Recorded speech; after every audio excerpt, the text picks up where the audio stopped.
Hello everybody, 'tis I, the Rumple One. Yeah, I know, long time no see. As you can see, I'm on the road again. I'm sure a few of you probably guessed that. Now you know I'm not going to tell you where I'm at, you're going to have to guess. I'm sure a few of you might be able to figure it out. It's been interesting. I guess it's been over a week since I posted a video. I had some business I had to take care of, so I have to take a page from my own book and focus sometimes. So I didn't make any videos, but there's still plenty to talk about. Let's see, I was listening to the radio on my travels today, and I guess some 11-year-old girl sang the national anthem, and it was really bad. I haven't heard it yet, but I guess it's really bad. So now, some people are mad because I guess the video's gone viral and people are just crucifying this 11-year-old girl, saying how bad it is. And the radio talk show hosts, some were saying, well, if she's going to get out there, then, she has to take the criticism. Some are saying, oh, you could ruin this girl for life. You're going to hurt her feelings. And, she might even commit suicide. And if she does, you're all responsible. Well, anybody who knows me knows how I feel about feelings. The only person's feelings who you can hurt are your own. Now, it's a choice. That doesn't go to say you can't make it easy for somebody to choose that. And when we're talking about children, they're still in the developmental process. They're still learning things. And if they haven't been taught how to react to people taunting them, bullying them, taking cheap shots, then yeah, maybe they could do something like want to kill themselves. But when I was growing up, I got bullied sometimes, and I did my share of bullying. But I didn't think about killing myself, and neither did any of my classmates. So, at least not that I know of, everybody survived. So my question towards the bullying is, why is it that all of a sudden our nation has this epidemic of teenagers killing themselves because they got bullied? Is it just because of Facebook and the internet? I don't think so. I just don't think we're as tough as we used to be. We're raising wimps. That's just my opinion. So in the case of the 11-year-old girl, one guy called in and said, hey, if you suck, you suck. That pretty much sums it up.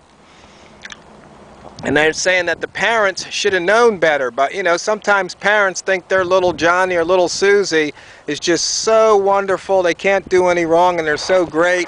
It's just like, who admits they have an ugly baby? Come on now, somebody's got to have an ugly baby. They can't all be pretty, but once again, that's in the eyes of the beholder.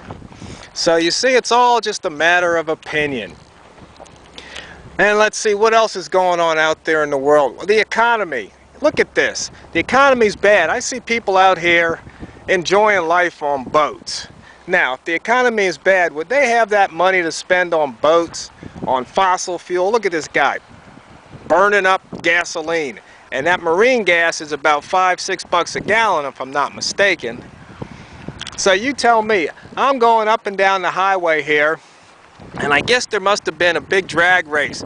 I'm seeing all kind of 18-wheelers, the fancy ones with the big names on the side of these drag cars. Pro Stock, Fuel, Nitro, all those guys. Now, I don't know if you've ever been to one of those NHRA events. You can't get in there cheap. I mean, tickets are usually around $100, give or take a few, depending on where you want to sit and what event you go to. Stands are filled. The economy, I don't know. I've been seeing a lot of these big trucks with the big tires. You know how much those tires and wheels go for? You're looking at $1,000 plus a corner. I don't see, I look at these ads. They're putting them in all the magazines. They couldn't afford to do that unless people were buying. We can't believe anything the government tells us. We really can't. They say the economy's bad. Well, I don't see any indication that the quote-unquote economy is bad based on empirical evidence. Now, if you don't have a job, your economy is bad because you don't have any income. But the economy, I mean, people are still buying things. There's still supplies on the shelves. Trucks are still trucking. You know, I see these trucks going up and down the highway with these containers. Which reminds me, you truckers who drive doubles, don't be pulling over in front of a string of cars going uphill trying to pass a single, because you're just going to hold up traffic. I don't know how many idiots did that to me yesterday. Now, I can't take it personally, not that they did it to me, but they did it. You guys should know better. You really should. Anyway, back to the economy. You know, we get these numbers every week, every month, and they constantly revise them, so they're all baloney. They're all BS. Yeah, they might as well just roll the dice and whatever numbers come up like they're playing Yahtzee and say, okay, well, here's the numbers, employment numbers this week. You look in any paper, you'll see there's jobs. Now, the problem is that maybe the jobs have a skill set and the people in the area don't have that skill set. Maybe that's part of the problem, or the part of the scenario. That's just the way it is. Down the ways a little bit. Oh, okay, thank you. And a shot of the bridge. Some friendly vacationers telling me there's a nice turnaround at the road. See, got to go down this kind of almost a single lane road, or narrow road. You can get two cars, but I guess if one of them's got a boat, a big old boat, you're going to be in trouble. But the economy, I don't know. I think it's a bunch of hooey. Of course they raise prices, but why shouldn't they? They can. It's a free country, right? Well, we all know better than that. Let's see, speaking about free country, oh, the killings. The, what is it, the Aurora shooter. I don't think I had a chance to comment on that. Or maybe I did and forgot. It's been a while. But I guess they also thwarted another attempt somewhere, and they said the guy had an arsenal. He had 24 guns. An arsenal, 24 guns. That's really not much of an arsenal. I mean, you know, I'd say that's a fair supply, but an arsenal? No, I don't think so. I think you have to look up the definition of arsenal. Maybe it's a small arsenal, but the fact that they use the word arsenal just goes to show you what the media and government is all about. Taking away your freedom, my freedom. Now, driving yesterday, there was 3 accidents on the highway that I came across. I didn't see them happen, but I came across of them. One was 6 fatality. 6 people died. A big old tractor trailer crossed the median head on into a car. Now, the distance between the eastbound and westbound lane at the point, I think, is somewhere between, I don't know, 60 feet, maybe 70, 80 feet.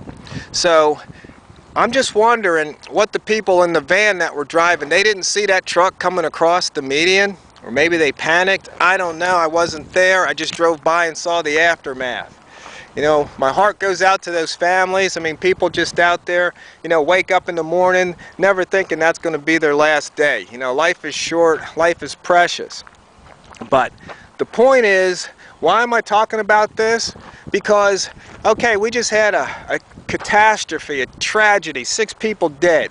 Do you see them talking about we need to restrict cars? Maybe we shouldn't sell cars and trucks anymore. Maybe we should slow the speed limit down to 25 miles an hour. Do you hear them talking about that? Of course not. Why? Because that's ridiculous. Well, it's the same thing with guns. Talking about, you know, taking away our guns, that, you know, people shouldn't have guns, only the Army should have guns. That's just crazy. You know it, I know it. It doesn't work. It hasn't worked. We got laws. I think Mitt Romney said we don't need more gun laws. We need to enforce the laws we have, just like immigration laws. I know I'm all over the board with this, but like I said, I'm just going to ramble a bit, not really ranting, but just, you know, giving the views on what's going on. I mean, they're trying Joe Arpaio for doing the job that the federal government should be doing. It's turf wars. I mean, you ever see those crime shows or movies where the FBI and the locals are fighting over whose turf it is? No, it's not about solving the crime. It's about turf wars. This is our turf. Hey, aren't we all on the same side? I mean, it's just so ridiculous. And on YouTube, and I guess mainly on Facebook, they're saying the anti-Obama rhetoric is just at an all-time high. Well, that's a good thing if you ask me, because we can't take another 4 years of the communist in chief. That's for dang sure. And you know, we talk about revolution. You know, I talk about it, other people talk about it, but the thing is, we have to understand revolution. What's that really mean? I mean, the forefathers, I think there was 56 men got together and said, you know what, enough is enough. We're going to do something about it. We have to make sure that our anger and our actions are directed towards the right people. See, if you go out there, and I'm not advocating this, if somebody goes out there and blows up a federal building, no, that's not revolution. They're misdirecting their anger. They're misdirecting their frustration and their actions. That's not really going to solve anything. The only thing that's going to solve anything is if we take those who are responsible, also known as the elected officials or the powers that tax, we have to hold them up for treason.